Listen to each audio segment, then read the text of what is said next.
Assalamualaikum warahmatullahi wabarakatuh. Waalaikumsalam warahmatullahi wabarakatuh. Terima kasih Bapak dan Ibu semua.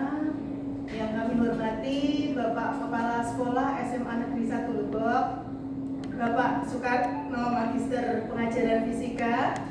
Yang kami hormati Bapak dan Ibu Guru SMA Negeri 1 Lebok, serta rekan-rekan PPL dari Universitas Muria Kudus yang berbahagia.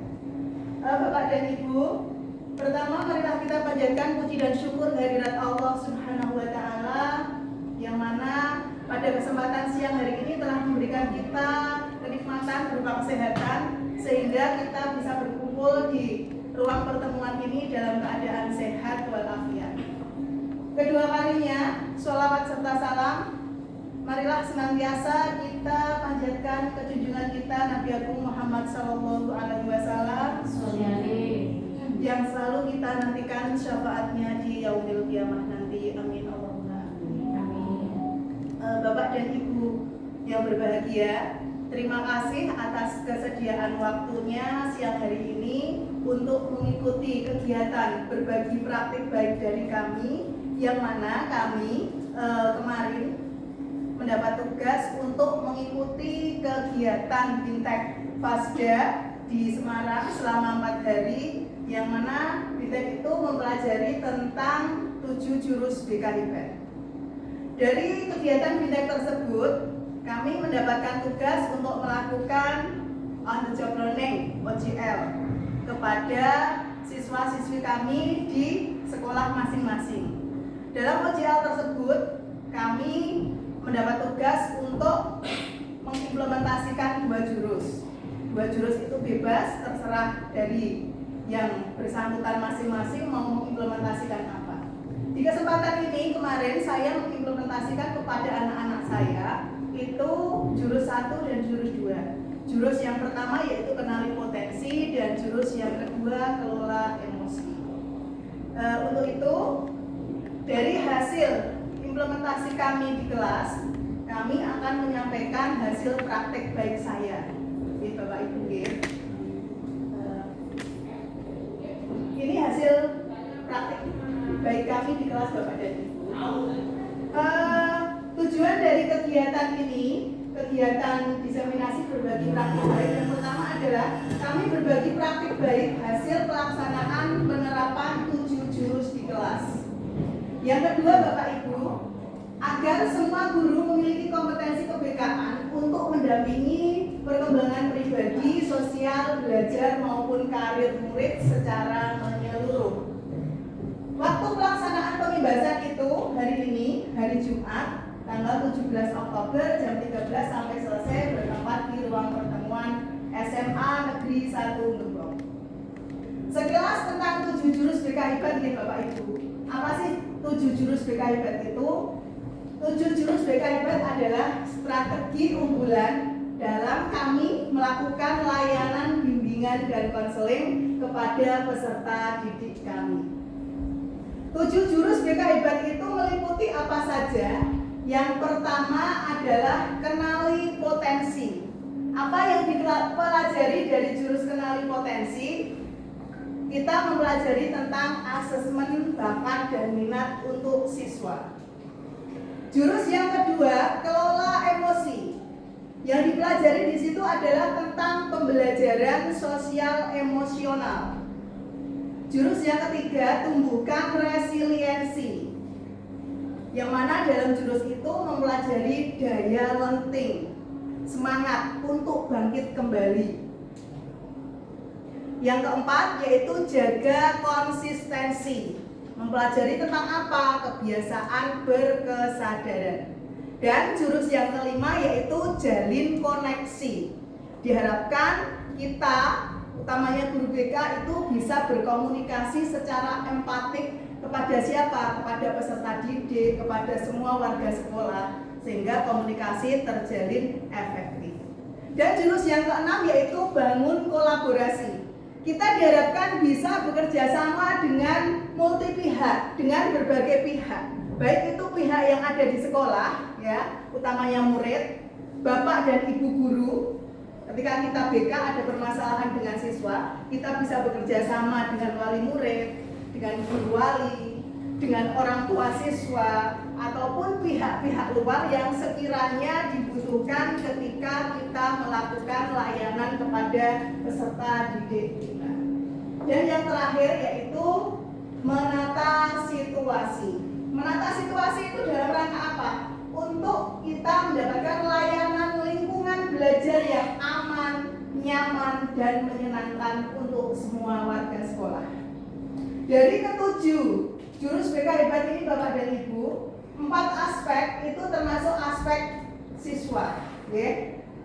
Aspek 1 sampai dengan aspek 5 yang warnanya hijau muda itu kategorinya adalah aspek untuk siswa. Kita penekanannya lebih kepada siswa. Sedangkan 2 aspek, ya, 2 jurus 6 dan 7 bangun kolaborasi dan menata situasi, itu kita lebih menekankan kepada aspek sistem. Di dalam pelaksanaan jurus Bapak dan Ibu, kita menggunakan metode ARKA. Apa itu metode ARKA? A. Aktivitas. Aktivitas apa di dalam jurus itu? Di dalam implementasi di kelas kita melibatkan siswa dalam kegiatan nyata atau simulasi yang relevan dengan materi pembelajaran. R-nya refleksi. Siswa diajak untuk merenungkan, menganalisis, dan memaknai pengalaman dari aktivitas yang baru saja dilakukan. Sedangkan K-nya adalah apa? Konseptual. Konseptual itu apa yang dimaksud di situ? Siswa bisa merumuskan hasil refleksi mereka menjadi konsep, prinsip, teori, atau kesimpulan yang jelas dan terstruktur. Atau pembimbing memberikan konseptual, teori-teori tentang materi-materi tersebut. Dan A yang terakhir adalah aplikasi. Aplikasi di sini yang dimaksud bukanlah aplikasi itu berupa sistem itu bukan ya, tetapi aplikasi yang di sini yang dimaksud adalah siswa bisa menerapkan konsep yang telah dipahami ke dalam konteks dan situasi baru dalam kehidupan nyata mereka. Prinsip pembelajaran yang kami gunakan di dalam kelas yaitu berbasis keterlibatan. Prinsip ini menekankan pentingnya partisipasi aktif peserta melalui apa? Diskusi, studi kasus, simulasi, ataupun bermain peran. Keterlibatan aktif ini membantu pemahaman dan penerapan konsep dalam situasi yang nyata. Itu Bapak Ibu sekilas tentang 7 jurus BK, metode dan prinsip apa saja yang kami gunakan ketika kami melakukan implementasi pembelajaran di dalam kelas. Untuk selanjutnya Bapak dan Ibu, saya akan menyampaikan hasil dari saya melakukan praktik baik jurus yang pertama yaitu kenali potensi. Pelaksanaan kami laksanakan sasarannya kepada siswa kelas 12 F3 SMA Negeri 1 Lebok. Waktunya pada hari Selasa 30 September 2025. Topik yang kami gunakan yaitu kenali potensi, mengenali kecerdasan majemuk mereka dengan asesmen memakai aplikasi Aku Pintar. Ini Bapak Ibu sedikit hasil video kami dalam menyampaikan mengaplikasikan pembelajaran di dalam kelas.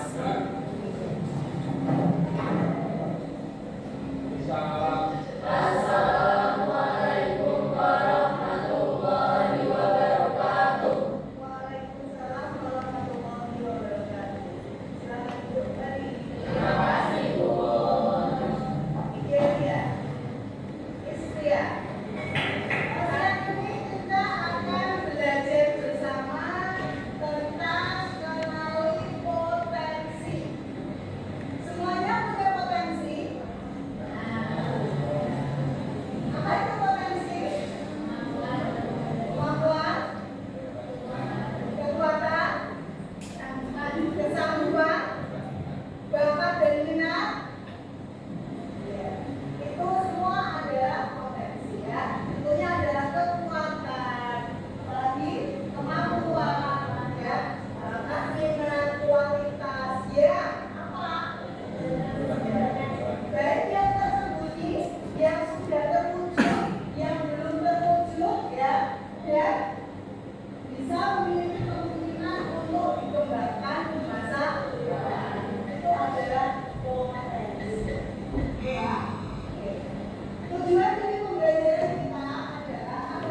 belajar mengenali kecerdasan kita menggunakan aku pintar. Ya.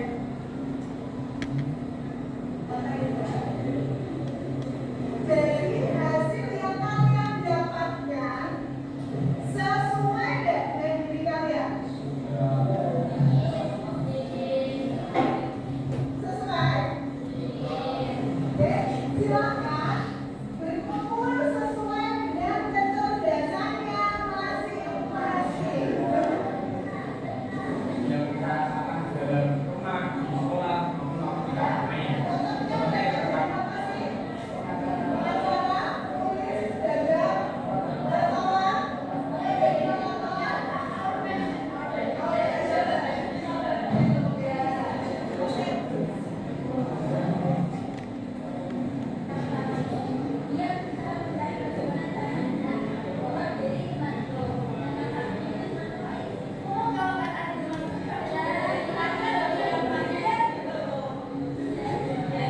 Jadi, apa yang kita pelajari siang ini? Ada yang ngomong dulu apa?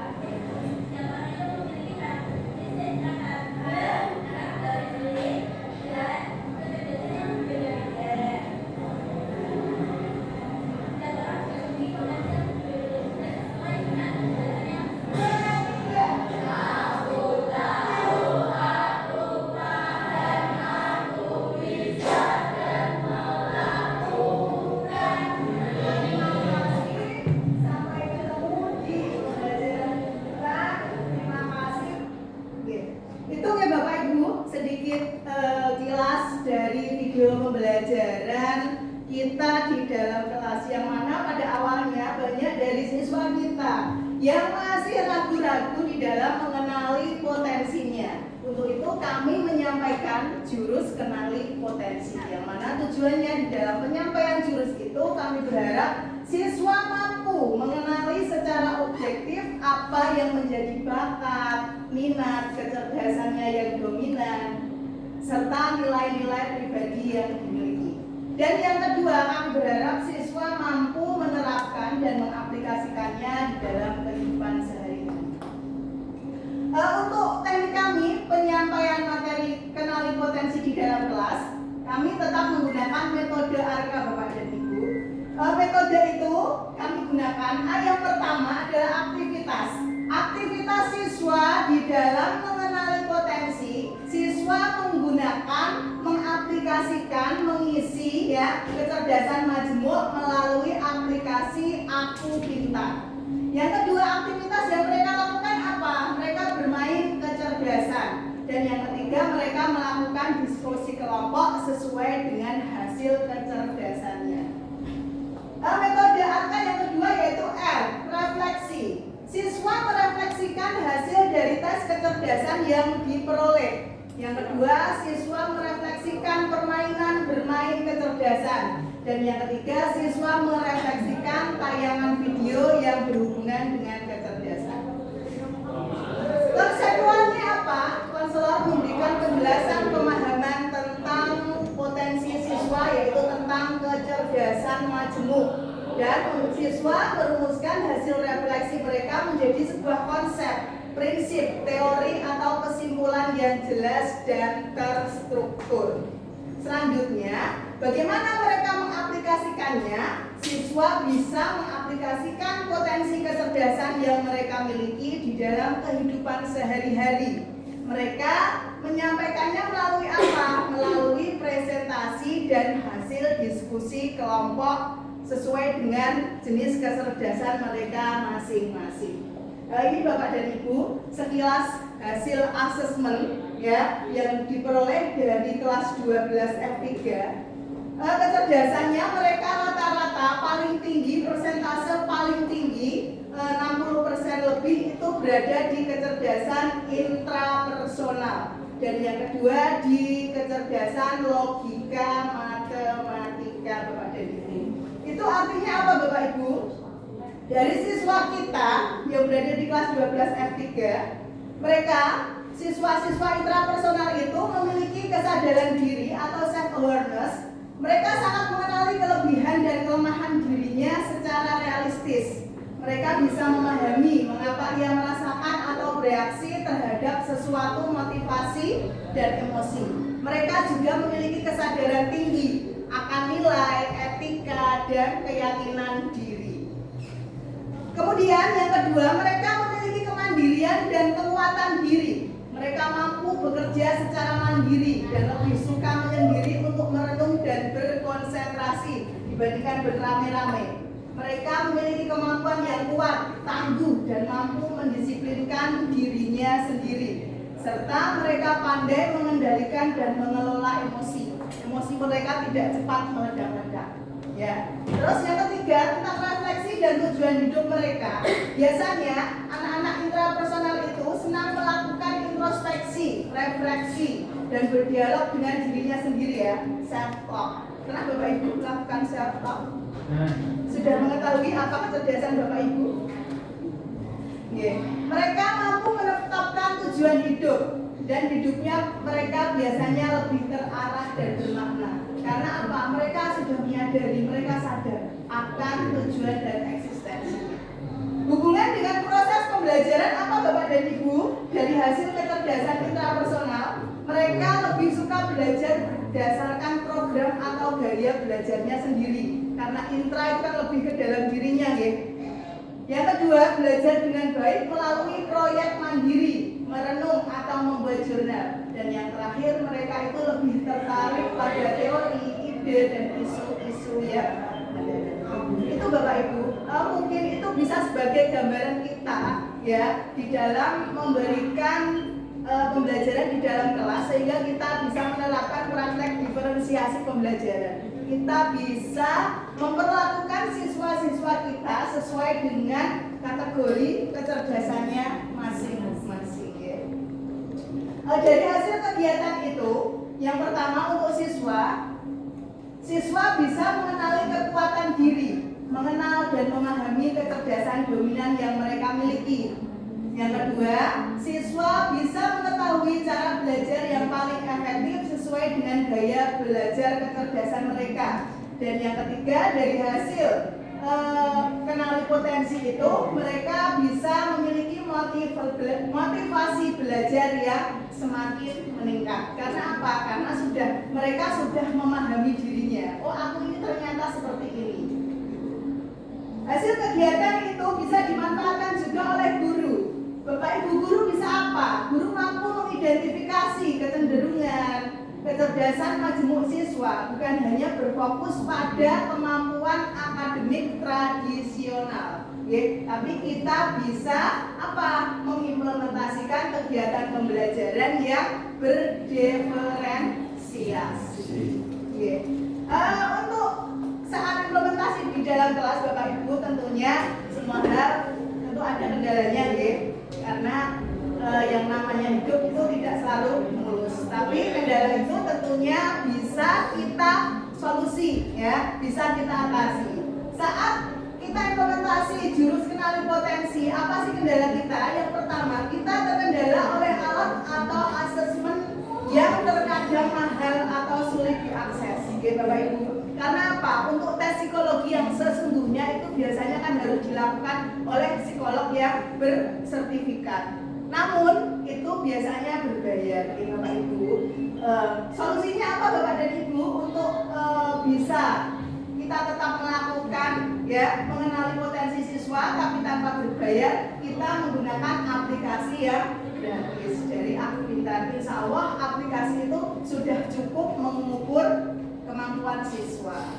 Yang kedua, siswa cenderung melebih-lebihkan atau meremehkan potensi dirinya, sehingga mungkin hasil asesmennya bias. Kadang siswa itu ngisinya paton api-api gitu Bapak Ibu atau karena ini dia masa aku seperti ini sih, aku tak isi ini aja. Nanti kalau aku ngisiku terlalu tinggi, masa aku seperti itu. Nah, kadang mereka masih ragu seperti itu.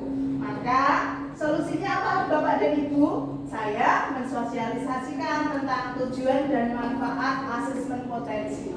Bahwasannya asesmen potensi itu kenali potensi, asesmen kecerdasan itu bukan untuk mengukur siswa itu pintar atau bodoh, tapi untuk apa? Untuk mengetahui potensi dalam diri mereka masing-masing. Itu ya, demikian Bapak dan Ibu untuk jurus yang pertama itu hasil implementasi kami di dalam kelas. Semoga jurus itu bisa kita manfaatkan bersama-sama untuk siswa kita yang lebih baik, untuk pembelajaran yang lebih berdiferensiasi, dan untuk sekolah yang aman, nyaman, dan menyenangkan. Sebelum kami lanjutkan ke jurus yang kedua, adakah Bapak Ibu yang ingin menyampaikan atau menambahkan? Sampun jelas nggih? Nggih. Kalau sampun, langsung saja saya lanjutkan ke jurus yang kedua Bapak Ibu. Untuk jurus yang kedua, kami memilih jurus kelola emosi. Kenapa kami memilih jurus kelola emosi? Karena dari hasil asesmen awal dulu waktu awal tahun itu lumayan juga, dari hasil AKPD itu banyak siswa yang di dalam hal emosi itu masih banyak yang merah atau tinggi. Jurus itu kami aplikasikan kapan, sasarannya siapa? Sasarannya sama, yaitu di kelas 12 F3 pada hari Jumat tanggal 2 Oktober 2025 dengan topik kelola emosi. Aktivitas yang dilakukan apa? Di situ kita bermain kertas emosi. Sehingga dari awal memang kita tidak ada alat ya Bu, ada, tapi saat itu saya tidak menggunakan alat ukur yang berupa aplikasi itu tidak. Tapi saya di situ kelola emosi, saya membacakan sebuah cerita emosi yang ada kaitannya dengan emosi. Di situ ada emosi senang, ada emosi sedih, ada emosi marah, seperti itu. Ini hasil pembelajaran saya di dalam kelas.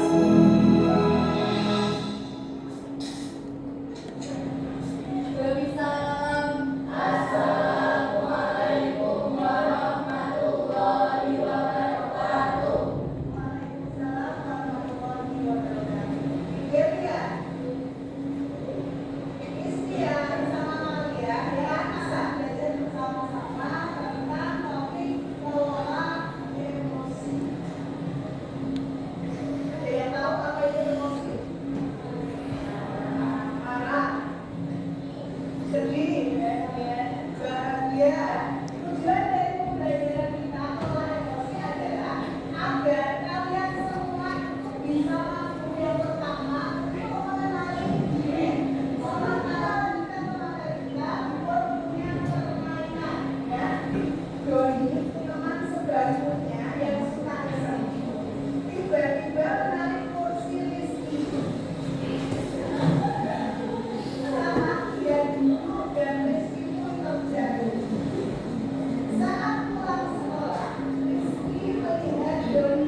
kendalikan emosimu agar emosi tidak mengendalikan.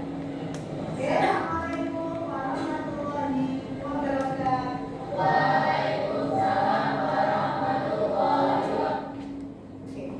Itu ya Bapak Ibu sekilas tentang pembelajaran tentang emosi di dalam kelas. Mungkin siswa kita mungkin juga sesuai usianya dia nggih. Karena di usia anak-anak kita, usia SMA itu biasanya memang dalam masa usia yang rentan ya. Mereka gampang emosi. Senggol dikit ya. Ya gitu ya Bapak Ibu nggih. Tapi sekarang ketika mereka sudah mengetahui bagaimana cara mereka mengelola emosi, mereka pun awalnya yang hanya seperti apa Bapak Ibu? Termometer nggih. Suhunya tergantung sekitar, lingkungan sekitar. Ketika lingkungan sekitarnya panas, mereka ikut panas. Ketika lingkungan sekitarnya adem, mereka juga adem. Tetapi harusnya murid kita pun tidak seperti itu ya. Murid kita bisa menjadi kulkas ya, meskipun di luar panas, di dalam tetap adem, tetap dingin ya kan Bapak Ibu. Atau lebih bagus lagi, kita arahkan mereka untuk bisa menjadi stabilizer ya Bapak Ibu. Meskipun di luar mau panas, di luar mau dingin ya, dia tetap mengendalikan suasana, dia tetap stabil. Itulah Bapak Ibu. Dengan kita memberikan layanan kepada mereka di dalam kelas, kita berharap siswa mampu mengenali diri, mengenali emosi diri secara akurat dan mampu memahami kekuatan dan keterbatasan diri mereka. Yang kedua, mereka mampu memiliki manajemen diri, mampu memiliki kesadaran sosial, mampu mengembangkan kemampuan untuk berinteraksi dengan sehat, dan mampu mengambil keputusan yang bertanggung jawab atas emosi yang mereka lakukan. Metode yang kami gunakan masih tetap sama Bapak dan Ibu, yaitu metode ARKA. Yang pertama adalah aktivitas, yaitu dengan apa? Dengan bermain kertas emosi. Kita putarkan video yang berhubungan dengan emosi, serta melakukan diskusi kelompok sesuai dengan emosinya mereka.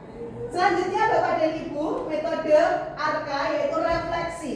Siswa merefleksi diri setelah bermain kertas emosi. Dan akhirnya apa? Siswa merefleksikan tayangan video yang berhubungan dengan emosi.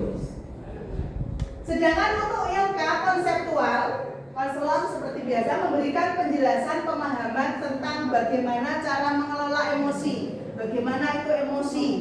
Apa aja dengan Bapak dan Ibu, bagaimana mereka mengelolanya sehingga ketika mereka panas mereka tidak langsung boom meledak tapi mereka bisa mengelolanya. Dan yang kedua yaitu siswa merumuskan hasil refleksi mereka menjadi konsep, prinsip, teori atau kesimpulan yang terstruktur. Dan yang terakhir diharapkan mereka bisa mengaplikasikan bagaimana cara mengelola emosi yang mereka rasakan dalam kehidupan sehari-hari. Tadi di akhir kegiatan mereka sudah menyimpulkan ya Bapak Ibu, merefleksikan bahwasanya mereka sadar kita harus mengendalikan emosi. Dan itulah memang yang kita harapkan dari pembelajaran kita kepada anak.